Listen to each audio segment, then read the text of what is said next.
If you have varicose veins, the 5 things I'm about to tell you aren't things you're forgetting to do.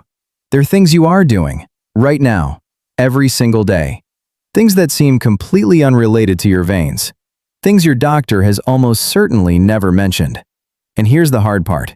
Most of them feel fine while they're happening. There's no pain, no warning. Just slow, quiet damage, building up over years. That is exactly what makes them so dangerous. This isn't your fault. Nobody tells you this stuff. Not at the doctor's office, not at the pharmacy, not even from friends who've been dealing with varicose veins for decades. But today, all 5 are going to make sense. And for every single one, I'm going to give you a simple, practical swap. Something you can actually do. Nothing on the floor, no gym, no special equipment. Just 5 changes, starting today, that can take the aching out of your evenings, bring down the swelling faster, and stop the damage from snowballing. I'm going to go through all 5 in order, but the last one, number 5, is the one almost nobody makes the connection on. It has nothing to do with your legs directly, and yet it may be doing more harm to your veins than all 4 of the others combined. So stay with me for that one. Number 1. The shoes you wear every single day. This one surprises people. You'd think it wouldn't matter that much. A shoe is just a shoe. But here's what's actually going on in your body when you walk. Your calf muscle, the large muscle at the back of your lower leg, is not just for walking. It's a pump. Every time that muscle contracts and releases, it squeezes the veins inside it and pushes blood upward toward your heart. Doctors actually call it the second heart. That's how important it is. Now here's the problem. When you wear a completely flat shoe, a flip-flop, a canvas sneaker with no heel, a slipper around the house, your calf muscle barely engages when you walk. It doesn't need to. The foot stays flat, the pump barely fires, and blood sits in your lower leg. But the other extreme is just as bad. High heels. Even a modest 2-inch heel locks your ankle in a fixed position and shortens the calf so much it can't fully contract. The pump freezes up again. The sweet spot is a small heel, 1 inch, maybe 1.5, with arch support. That small lift keeps the ankle in the right position so the calf muscle fires through its full range every time you take a step. Every step becomes a pump. Here's the test. Look at the shoes you wear most. Completely flat? The pump is sleeping. 2 inches or higher? The pump is locked. Anywhere in between with solid support? You're already doing better than most. If most of your shoes fail that test, you don't need to throw them out. Get a pair of cushioned insoles with a small built-in heel lift. Under $15 at any pharmacy. Put them in the shoes you wear most often at home. That one change alone is often enough to reduce leg heaviness by evening. Number 2. Standing still. Now, I know what you're thinking. Standing is good. Standing is healthy. Sitting too long is the problem. You've heard that 100 times. And you're right that sitting still is damaging. But here's what most people don't know. Standing still is almost as bad. Because the same rule applies. Your calf muscle pump only works when it's moving. When you stand completely still, at the kitchen counter making dinner, waiting in a checkout line, standing at a sink doing the dishes, that pump is off. Blood pools in your legs. Pressure builds from below. The vein walls stretch a little more. The difference between standing and sitting is that when you're standing, you feel productive. So you stay there longer, without noticing. The fix is simple. You don't need to stop cooking or stop doing dishes. You just need to keep the pump on while you're doing them. 2 ways to do this. 1. Rock back and forth slightly onto your toes, and then back onto your heels while you stand. It looks like nothing, but that motion fires the calf pump repeatedly. Do it while you're at the counter, at the stove, waiting anywhere. 2. Shift your weight from foot to foot every few minutes. Left foot, then right foot. Take your weight off one leg, then switch. It takes no effort, but it keeps circulation moving. The next time you're standing in the kitchen for more than 10 minutes, try this. After dinner, check your ankles. Many of you will notice less swelling than usual just from this one change. Number 3. Getting out of bed in the morning. This one is so specific that most people have never heard it. And I want you to picture exactly what you do right now when your alarm goes off or when you naturally wake up. You open your eyes. You pull back the covers. and you swing your legs over the side of the bed and stand up. You've done it 10,000 times. It feels completely normal. Here's what's happening inside your veins. You've spent 6, 7, 8 hours lying flat. During that time, your legs were at the same height as your heart. For the first time all day, your veins got a rest.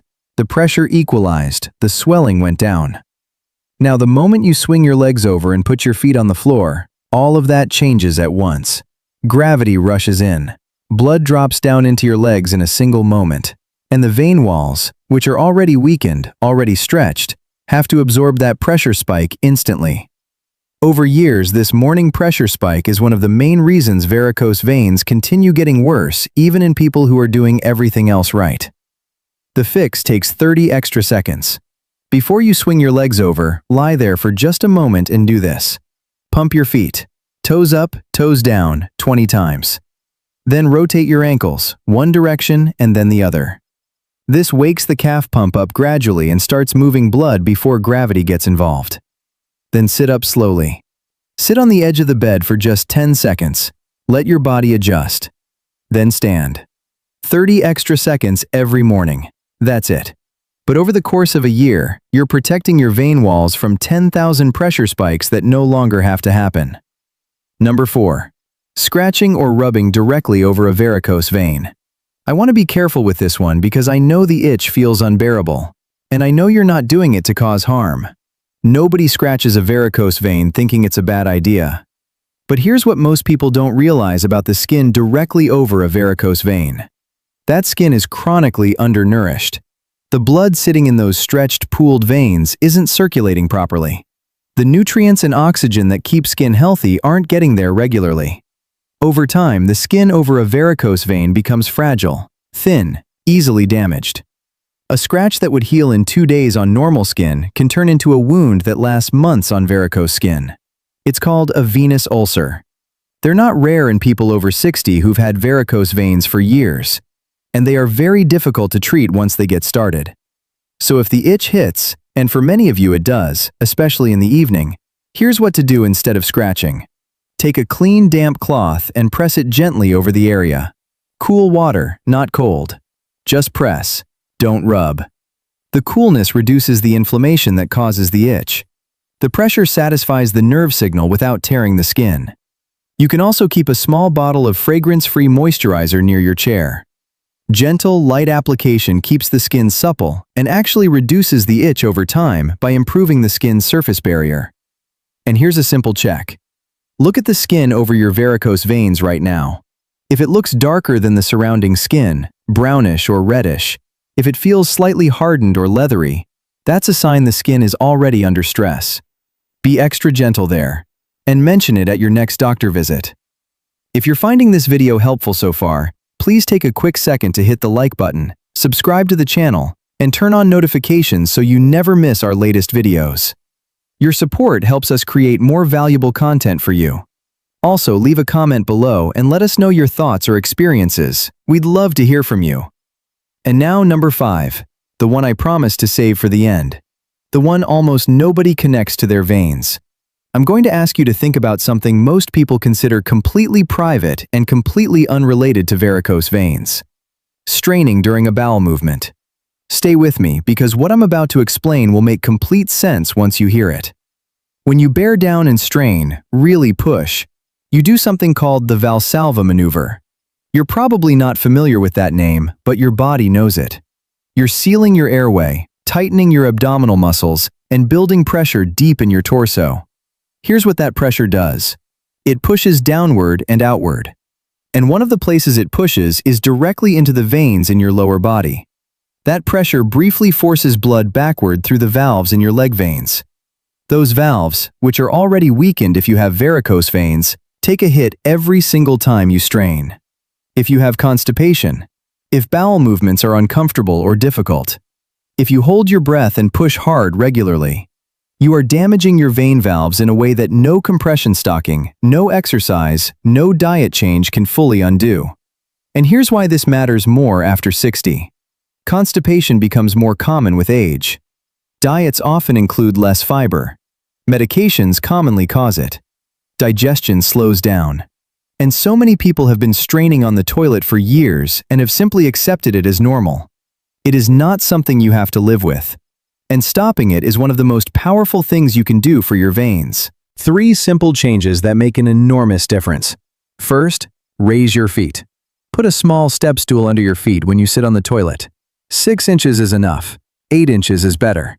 When your knees are raised above your hips, your body is in the natural position the human body evolved for.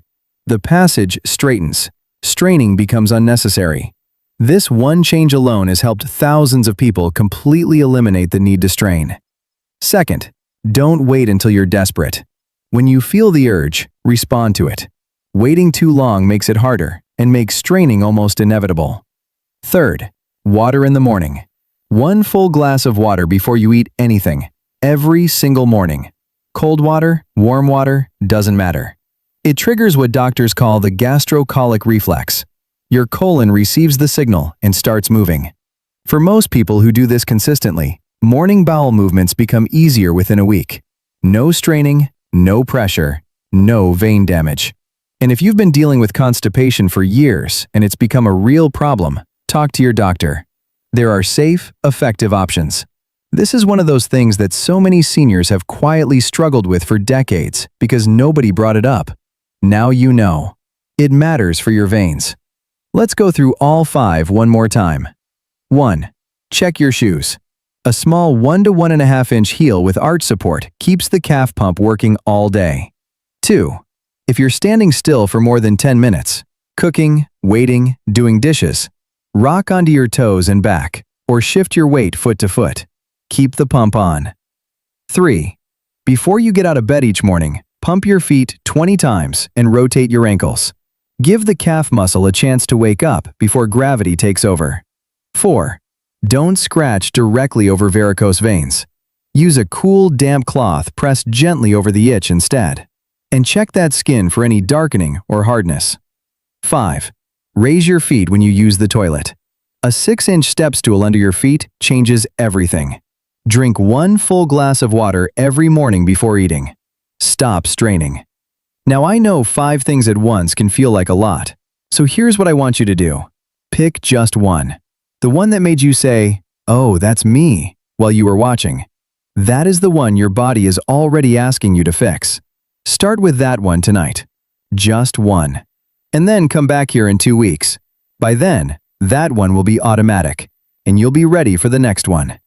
I want to ask you something before you go, because this channel has viewers from all over the world. And I've noticed something interesting. The habits that hurt varicose veins most are often different depending on where you live. In many parts of Japan and Korea, sitting on the floor for long periods is simply part of daily life, and getting up repeatedly from the floor creates significant leg pressure over time. In parts of Europe, spending long hours in the kitchen standing and cooking is deeply cultural. And in North America, so many people spend hours in the car every single day, which combines sitting still with no leg movement at all. So here's my question. Leave a comment and tell me which country you're watching from. And tell me which of these 5 habits is most common where you live. Write your country and the number. I read every single comment, and I answer as many as I can. And one more thing. Knowing what's hurting your veins is only half the work. The other half is knowing what actually helps them. If you haven't seen my video on the gentle daily movements that genuinely strengthen vein walls and reduce swelling, that's the one to watch next. The link is in the description. If you're new here, this is what we do. Practical, honest advice for people over 60. Things you can actually do at home. No equipment, no trainers, nothing expensive. If that's what you've been looking for, hit subscribe and give this video a thumbs up if anything in it helped you today. See you in the next one.